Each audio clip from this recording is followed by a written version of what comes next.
I walked down the aisle, completely in love, ready to start my future. But I carried a secret with me, a piece of knowledge I intentionally withheld from my husband, David, and especially from his highly controlling mother, Martha. It wasn't an easy secret to keep, but it became the only thing that protected me when everything else fell apart.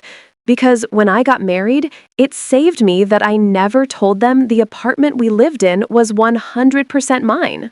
Welcome to the place where real stories come alive, where secrets are uncovered, truths are revealed, and the moments that change lives forever are told with emotion and authenticity. If you love gripping, dramatic, and unforgettable real-life stories, you're in the right place. Get comfortable, because what you're about to hear will stay with you long after the video ends. I was 28 when David proposed. We'd been together for 3 beautiful, stable years. I loved him, truly, deeply loved him. He was funny, kind, ambitious, and just the right amount of dorky. I had no reason to believe that our life together wouldn't be everything we planned. But somewhere deep inside, a tiny, almost primal voice of caution had always whispered to me, especially about money and family. My own upbringing was comfortable, but it was built on my mother's ironclad financial independence. She always told me, never rely on a man's roof, even if you love the man. That lesson stuck. So 5 years before I even met David, when I landed my first big promotion, I did something radical for a young woman in her early 20s. I bought an apartment. It wasn't a huge, fancy place, just a cozy 2-bedroom unit in a nice, up-and-coming neighborhood. I put down a substantial deposit, and for the next 5 years, I worked 2 side hustles just to pay down the mortgage aggressively. By the time David proposed, the apartment was a few short payments away from being completely, legally, and unequivocally mine. When we started planning the wedding, the conversation turned, naturally, to where we would live. I was already renting out my apartment to a reliable couple, and I was renting a small place for myself. David was living with his mother, Martha, a fact that was already starting to feel a little too close to the vest for a man approaching 30. David suggested we find a new, neutral place, a fresh start. I said, why don't we move into my apartment? The tenant's lease is up next month. It's a great neighborhood, it's practically paid off, and the money we save on rent could go straight toward our future. David loved the idea. It was practical, it was responsible, and the place was already familiar to me, which made the move simpler. Here is where the omission began. David knew I owned a property, but he always assumed it was a rental investment, a side asset I was holding on to. I never corrected him. The difference between an investment property and the home we were going to live in felt critical. When we talked about closing on the place, I simply said, the previous owners are transferring the deed paperwork to us. I made sure the documents he signed when we moved in were simple cohabitation and utilities agreements, nothing that would reveal the actual, complex ownership. It was a tightrope walk, but one I performed with careful precision. I was creating a boundary, a safety net, without fully understanding why I felt I needed it so badly. The wedding was beautiful. The first 6 months of marriage were blissful. David was everything I had hoped for. We settled into the apartment seamlessly. He paid for half of the utilities and groceries, while I covered the small monthly HOA fee and what I still called the mortgage payment, which was now just a small transfer to a separate savings account I had set up for property taxes and maintenance. It was perfect. The shift started slowly, almost imperceptibly, with his mother, Martha. Martha was a formidable woman. Before the wedding, she had been charmingly opinionated. After the wedding, she became aggressively involved. She started dropping by unannounced. I just wanted to make sure David was eating properly, she'd say, even though I cooked every night. Then the comments began. The paint color in the guest room is all wrong. It needs a warmer tone, she declared one afternoon, standing in the middle of my living room, like she was surveying a property she was considering purchasing. The real trouble started when she and David began discussing renovations. "David, you need to knock out this wall," she insisted one Saturday morning over breakfast. "It will open up the kitchen. This place is fine for now, but to be a proper family home, it needs to feel expansive." I froze. "Martha, we are not knocking out any walls," I said, trying to keep my voice even. "It's a structural wall, and honestly, I love the layout as it is." She laughed, a sharp, dismissive sound that made my teeth ache. "Oh dear, you just don't understand construction, honey. Of course it can be done. It will double the value of the place. David, you need to talk to your contractor friend." David, unfortunately, was often easily swayed by his mother. He had this deep-seated desire to please her, a need for her approval that went beyond normal filial duty. He looked at me, a hint of frustration in his eyes. "Honey, she's right. It would be an investment. We'd own this place forever. Let's make it exactly what we want." "David, we have a small balance left on the loan," I reminded him, still sticking to my carefully crafted narrative. "We need to pay that off before we start thinking about major, expensive structural changes." Martha cut in, her voice cold. "Nonsense! That's what credit cards are for. You two need to stop being so provincial about money. A man should take pride in his home, David. You need to put your stamp on it. After all, you're the man of the house." That statement, "you're the man of the house," was the second red flag. The first was her casual instruction to demolish a wall in my property. The third, and perhaps the most terrifying, came a few weeks later. Martha decided that the small, charming patio I had meticulously decorated with plants and string lights was inadequate. She came over with a tape measure and a thick folder of plans. She wanted David to build a sprawling, three-tiered deck. "It will be marvelous for entertaining," she announced, unfurling a blueprint across the dining table. "It will take up about 70% of the garden space, but that's fine. Gardens are messy." I looked at the plans. I looked at David's face, alight with the prospect of pleasing his mother. I finally spoke up, my voice firm. "Martha, no. This is completely out of the question. The building association has strict rules about modifications to the exterior footprint. And even if they didn't, I love my garden, and I won't have the whole thing paved over." Martha's face went hard.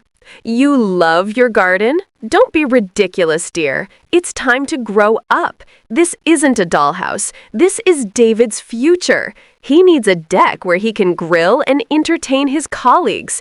You need to start thinking about supporting his ambitions, not your silly little plants." The conversation escalated into a full-blown argument, the first truly nasty one I'd had since marrying David. He was caught between us, miserable and quiet, but I noticed his body language. He was leaning toward his mother, defending her vision over my boundary. I remember thinking, right then, how easily they were both treating this property, this huge financial asset I had poured years of sweat and sacrifice into, as their personal, disposable project. They saw the house not as a joint venture, but as David's territory, a place Martha had every right to dictate the terms of, and a place I was meant to simply decorate and maintain.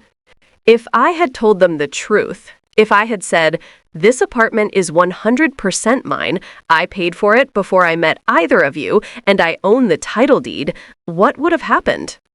I suspect David would have felt emasculated, or worse, felt entitled to a portion of the equity simply because he was living there. Martha? She would have seen it as a challenge, a battle for control she was determined to win. She would have pressured him to demand I put his name on the deed, or insisted I sell it and buy something worthy of her son. The financial independence I had fought for would have been immediately under siege. The tension continued to mount over the next few months. Every piece of furniture, every light fixture, every bill became a silent battleground, with Martha often intervening as the self-appointed referee in David's favor. Then came the financial reckoning. David, encouraged by Martha, decided to quit his stable, well-paying job to start a passion project, a high-risk, low-reward business venture that required a huge initial capital injection. He used his entire savings, which wasn't much, and then came to me. "Honey, I need a bridge loan," he said, nervous but trying to be confident. "Just $30,000 to cover the first 6 months of operations. I'll pay you back with interest once the first contracts land." My heart sank. I had just finished paying off the last of the mortgage. The apartment was fully, legally mine. That safety net was taut and strong. Giving him that money would mean loosening the net, and for a venture I had serious doubts about, especially given his recent erratic decisions, which, again, seemed fueled by Martha's encouragement of his genius. "David, I can't," I said, looking him straight in the eye.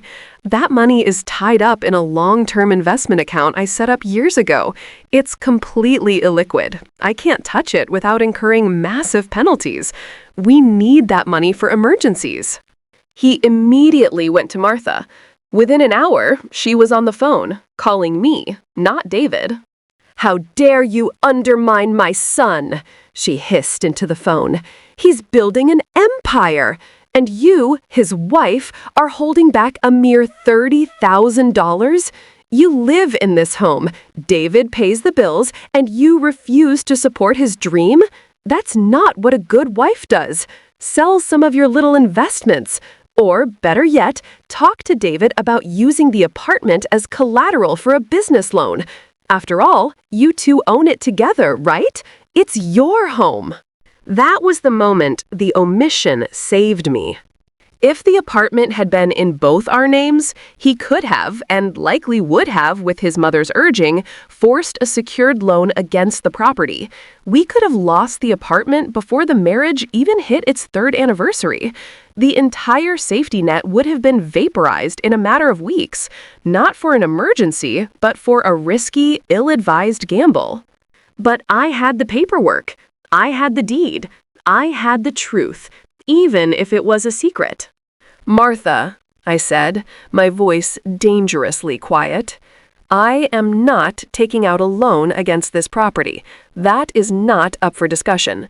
And David has only ever paid for utilities and groceries, nothing toward the principal of the loan. I will help him with a smaller personal loan, but I will not risk our home." The business failed, spectacularly, within 8 months. David was devastated. He was also financially wiped out. It was then that the dynamic in our marriage truly changed. He was resentful that I hadn't given him the full amount, while I was terrified by how quickly he was ready to risk our foundational security. The fights became constant. Martha became a permanent fixture, always advising David on what I owed him, how I was being unsupportive, and how I should be the one to pay off the rest of his business debt. The final straw came when David, drunk and angry after yet another business failure, threw a vase against the living room wall. It shattered, leaving a jagged scar on the paint. "You know what?" he shouted, his eyes wild. "This place is suffocating. It feels like a cage. I hate this apartment. I hate how you treat it like a museum. You care more about this damn property than you care about me." He had finally hit on the truth, though not in the way he meant it. I didn't care more about the property than him, but I did care more about my independence and security than his temporary, reckless ambition.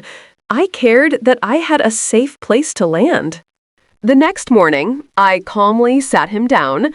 "David, it's over." He looked stunned. "Over? What are you talking about? We just need to figure things out. We have a life here. We have a home." I walked over to the desk, pulled out the safe deposit box key, and opened it. I took out the deed, the title insurance, the fully paid-off mortgage statement, and the final closing documents from 5 years ago. I laid them on the table in front of him. "We don't have a home, David. I have a home. This apartment is not ours. It is 100% mine. I bought it 5 years before I met you. It has always been in my name and my name alone. You never paid a single cent toward the principal. You only paid for the utilities you used." The color drained from his face. He picked up the documents, his hands trembling. The silence was deafening. "You lied to me?" he finally whispered. I was silent. I corrected him. I was silent because the minute you proposed a demolition, or the minute your mother suggested a massive deck, I realized that you saw this as a mutual asset to be used, leveraged, or even risked without consulting the person who truly owned it. And I was right. If your name was on this deed, I would be bankrupt right now, covering your business debts. I gave him 1 month to pack his things. 1 month of silence, of cold, hard facts, and of him finally realizing the magnitude of the secret I had kept, and the magnitude of the independence it afforded me. He left. He took the few things he owned, and he moved back in with Martha, the architect of so much of our unhappiness. The ensuing divorce was messy, as most divorces are, but it was legally clean. There were no joint assets to fight over, no property to split, no equity to divide. I simply served him the papers, and he moved out of my apartment. When my lawyer reviewed the case, she looked at the deed and the financials, and then at me. "You are incredibly lucky," she said. "Most people don't think about this until it's too late. You saved yourself a 7-figure fight, years of court time, and most importantly, your peace of mind. You saved your home." Now, a year later, I sit on my small, charming patio, surrounded by my silly little plants. The living room wall is pristine, my bank account is secure, I am single, but I am not vulnerable. My mother was right. The best insurance policy a woman can have is the ability to walk away, and the safest way to guarantee that is to always own the roof over your own head. My silence when I got married, my quiet decision to let my husband and his mother believe they were tenants in a place they felt entitled to dictate, was not an act of deception. It was an act of self-preservation. It was the best financial and emotional decision of my entire life, and I wouldn't change a single thing. Thank you for spending your time here, where every story reminds us how powerful the truth can be. If you want more deep, moving, and eye-opening real-life stories, make sure you stick with us. There's so much more to tell. Until next time, take care of yourself, and remember, every story has a moment that changes everything.